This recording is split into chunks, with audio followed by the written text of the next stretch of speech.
우리나라에서의 학교의 역할과 이 우간다에서 학교의 역할은 좀 다른 것 같아요, 제가 보기에. 안녕하세요. 안녕하세요. 작년에 이제 네. 홍세기 선교사님 소식 궁금해서 인터뷰를 한 3-4번 했었고 그리고 제가 이제 페이스북에서 눈팅만 하는데 그래요? 네, 선생님 글 딱 보자마자 야 이거 너무 궁금하다.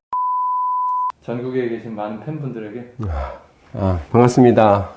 교육계에서 선생님들이 계시기 때문에 우리 교육이 이렇게 조금씩 회복되어져 가는 것 같습니다. 저는 국제교육발전협력과 관련해서 특별히 조은교사운동연합 산하 국제교육발전협력위원회에 소속되어서 활동을 하고 있고요. 그와 관련해서 저희 학교가 매년 혹은 경년 코로나 때 잠깐 멈추긴 했지만 계속 가고 있는 캄보디아나 미얀마나 혹은 인도, 특히 북인도 쪽을 이렇게 탐방하면서 그곳의 교육선교의 가능성들을 함께 알아보았고, 이번에는 이제 우간다 쿠미대학교 총장님으로 일을 하시게 되신 홍세기 총장님의 초청과 안내로 우간다 투어를 이렇게 잘 다녀왔습니다.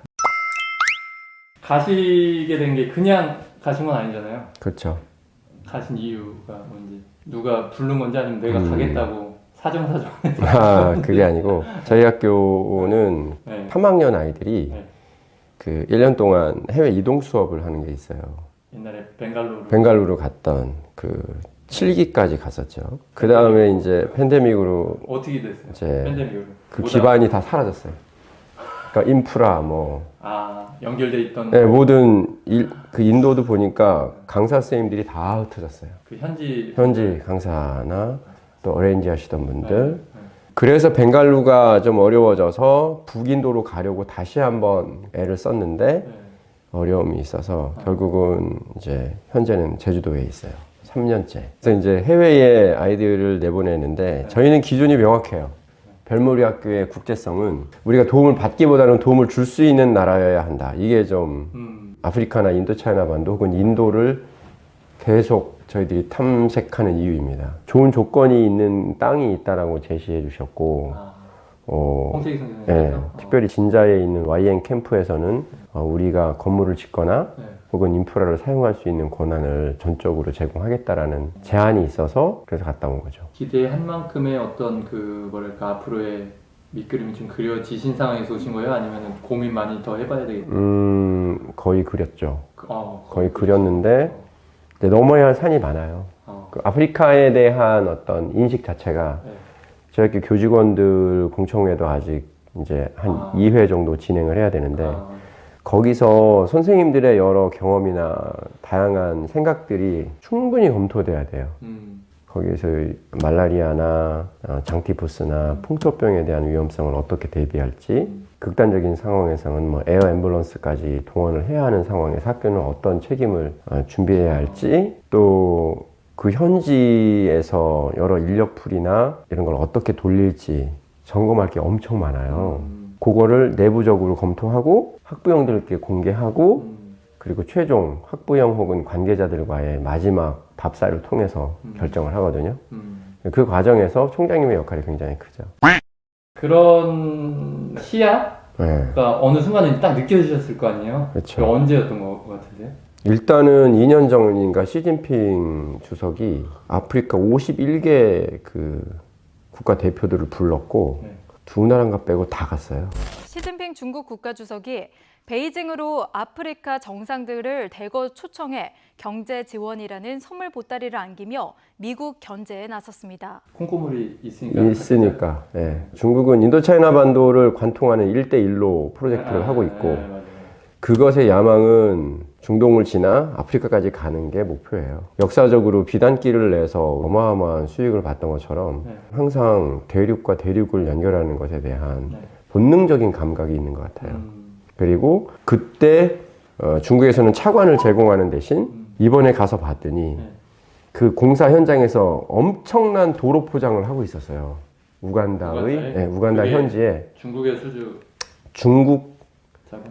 트럭조차도 중국 거고요. 어마어마한 토목공사를 하고 있는데 결국은 그 차관을 주고 공사 비용이나 인건비로 그거를 다시 빼가고 결국은 그 도시 소유권을 혹은 통신, 도로, 국가의 기간 산업들을 이제 장악하면 뭐 뻔하죠.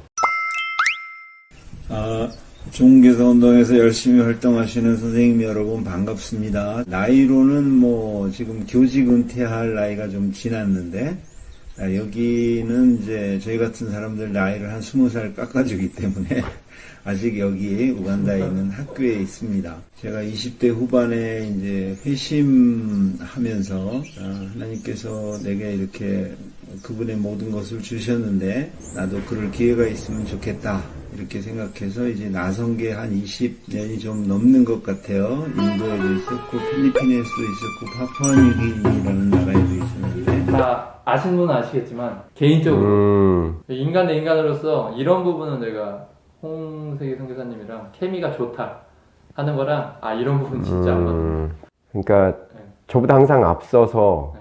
제가 관심 있는 부분에 대해서 먼저 고민하시는 부분은 네. 진짜 케미가 잘 맞는 것 같아요. 어, 근데 대신 안 맞는 건 네. 원래 좀 도전을 많이 하시는 분들의 특징상 디테일하게 이것은 결정하고 넘어가야 할 상황에서도 그냥 계속 가는 부분 그런 부분은 좀 어렵죠. 구체적인 게 안 보여도 쭉 막 그냥 끌고 가시는 그렇죠. 분이 예, 끌고 가는 거죠. J보다는 P, MBTI로. 그렇죠. 그럼 저기 사모님이 채워주시나? 그렇죠. 사모님 제가 같이 오셨었어요. 많이 얘기하는데 네. 헌신은 남편이 하고 네. 디테일. 고생은 사모님이 하는 게 원래 좀 그 바닥의 생리인 것 같아요. 특히 우간다에 있는 현재의 꾸미 대학교는 그 사범대학 학생들이 한 250명 정도 있고 또 초등학교 선생님 재연수하는 부서에서 한 300명 정도의 학생들이 공부를 하고 있어요. 우간다에 지금 이곳에 오게 된 가장 큰 계기는 이제 그분들과 좀 좋은 교제를 해보자.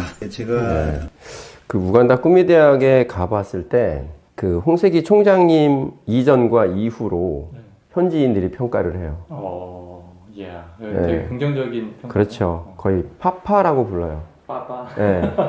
그러니까 아버지로 부르고 일단은 그 행정가는 아니시잖아요, 그죠? 네. 행정가는 아닌데 굉장히 좋은 행정가의 역할들을 하고 있는 걸 봤어요. 재정적인 부분 그리고 조직 그 어떤 교수 스태프들 뭐 학과장이나 매니지먼트 하는 거라든지 이런 것들을 굉장히 잘하고 계셔서 쿠미대학교가 그렇게 발전하니까 그 시골에 대학으로 인하여 그곳이 이렇게 자연스럽게 성장하고 발전하게 되는 그 사례를 잘 만들어가고 계신다는 걸 볼 수 있었어요. 저는 조금 놀랐습니다, 사실은. 기대 약간 이상이셨어요? 네, 기대 이상이었어요. 기대 이상이었고 뭘 기대하셨는지 모르겠는데. 뭐 그냥 힘겨워하실 줄 알았어요, 되게. 막 그런 거 있잖아요. 막 되게 힘겹고 버겁고 막 그런데 굉장히 즐기고 계셨어요, 그거를. 우간다 바로 북쪽에는 이제 남수단이라는 나라가 있는데 수단과 남수단이 이제 2011년도에 이전에 이제 분쟁을 겪다가 그게 종교 분쟁이죠. 남쪽은 기독교인들, 북쪽은 이제 무슬림 사람들이 이제 분쟁을 겪다가 남수단이 이제 독립을 했는데 또 남수단 내에서 이제 지도자들이 이권 때문에 분쟁이 있어서 지금 남수단에서 한 150만 명의 난민들이 이제 우리 우간다에 내려와 있는데 저희 학교에서는 이제 그 난민 학생들을 또 이제 장학생으로 갖고 있죠. 맞아요. 네, 그 난민 캠프도 같이 갔었거든요. 그 국경지대에 있고. 국경지대예요. 네. 그곳에서 학교를 하고 있는 야학처럼. 아니요. 정규 학교. 정규 학교고 교장 선생님이 남수단 사람이었어요. 남수단 사람이 그 타국의 난민 캠프에 온 거죠. 난민 캠프 안에서.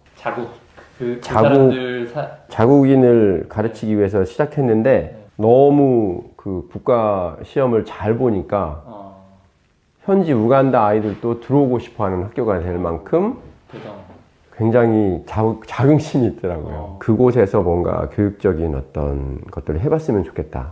그리고 제가 눈치로 봐서는 종교사운동연합이건 교사선교회건 그런 곳에서 그 힘든 지역에 학교를 지어주고 그럴 수 있으면 참 좋겠다라는 생각을 하고 계시는 것 같았어요. 왜냐면 우리나라에서의 학교의 역할과 이 우간다에서 학교의 역할은 좀 다른 것 같아요. 제가 보기에. 거의 특권층의 뭐랄까 전유물 정도로 생각이 되고 대학은 여전히 그렇고 그러나 우리나라에서 드리는 비용의 100분의 1만 써도 그럴듯한 학교가 되고 그래서 그런 부분들에 대해서 케냐 국경 수암이라는 지역인데 거기까지 갔던 이유도 그런 것 같고 거기 교회 관계자들과 만나서도 혹시 교회에 땅이 있냐 학교를 지을 때 부지로 제공해 줄 수 있냐 그런 것들을 꿈꾸고 있는 거예요. 국경지대의 거점이 될 만한 학교. 그 다음에 이런 그 남수단 난민들이 있는 곳에서 정말 그 희망이 전혀 없는 그들에게 뭔가 희망을 줄 수 있는 통로로서의 학교, 교육 이런 것들에 대한 생각들을 끊임없이 하고 계신 거죠. 쿠미 대학교 총장으로의 역할을 수행하면서 그 학교 학생들과 함께 난민 캠프에 가서 이 학생들을 돕는 수도 시설을 만들기도 하고 또 이 난민 아이들이 겪는 어려움을 해결하는 프로젝트들을 한동대 학생들이나 쿠미 학생들과 함께 하고 있었거든요. 이제 쿠미 대학교가 어필하고 있는 것이 대학이 어떤 실천과 어떤 지향성을 가져야 하는지가 이제 그런 행보에서 좀 보였어요. 한국에 알려진 것과는 달리 우간다는 특히 중앙아프리카는 이 환경적으로 굉장히 좋습니다. 우간다는 아프리카의 진주라고 불리우는데 빅토리아 호수도 있고 나일강도 흐르고 또 날씨도 굉장히 좋고 농산물도 매우 풍요로운 곳이에요. 우리가 아는 것하고 조금 다르죠. 그러니까 제가 이번에 가서 가장 큰 그 생각의 전환이 있었던 게 아프리카에 대한 인식을 내가 너무 편협하게 하고 있구나. 우리가 아프리카에 언제 노출되나요? 내전이 있다는 뉴스, 소말리아에 포로로 잡혀 있다는 거, 해적들. 그리고 매우 그 핍절한 모습들, 굶고 있고 교육받고 있지 못하고 그 이미지가 다인데 물론 그런 모습이 없는 건 아니에요. 이번에 가서 느꼈던 것이 너무나 풍요롭고 너무나 사람이 회복되는 게 느껴지는 본인의 심신이 그렇죠. 그러니까 제가 되게 몸이 안 좋은 상태에서 이제 갔는데 무슨 이유인지 굉장히 몸이 좋아진다는 걸 경험했고 그리고 아이들이 굉장히 천진난만하더라고요. 사탕 주면 저요 뭐 좋아요 하면서 좋아하는 그런 거. 그 얘기 지금 들으니까 꼭 선교나 저게 아니어도 힐링 여행지로서도 한번 가볼 만한? 네. 그래요? 왜냐면 진자, 수암, 그 다음에 머치슨 국립공원 이런 데는 이미 외국인들은 그 식민지로 가져봤던 그 나라들은 그 향수와 그게 있죠. 뭐 여행 얘기 나와서 말인데 한국에서 간다면 최고 좋은 그 계절은 선생님들 사실 이제 뭐 갈 수 있는 게 7, 8월 아니면 1, 2월인데 그렇죠. 둘 중에 하나를 픽한다면? 1, 2월은 건기고 거기가? 네. 건기고 7, 8월은 약간 우기에 근데 그게 더 풍성하고 우기가? 그 막 우기가 막 그냥 막 내리는 게 아니라 스콜처럼 확 내리거나 이런 식이라서 근데 제가 갔을 때도 선선하고 너무 좋았어요. 그때 갔을 때도 너무 시원했고 심지어 고도가 높은 곳에서 잘 때는 막 추워서 떨었어요. 제가 지낸 호텔급 숙소들에 에어컨이 없어요. 선선한 열대 우림 엄청 막 덥고 막 그럴 거라고 생각하는데 그렇지 않아요.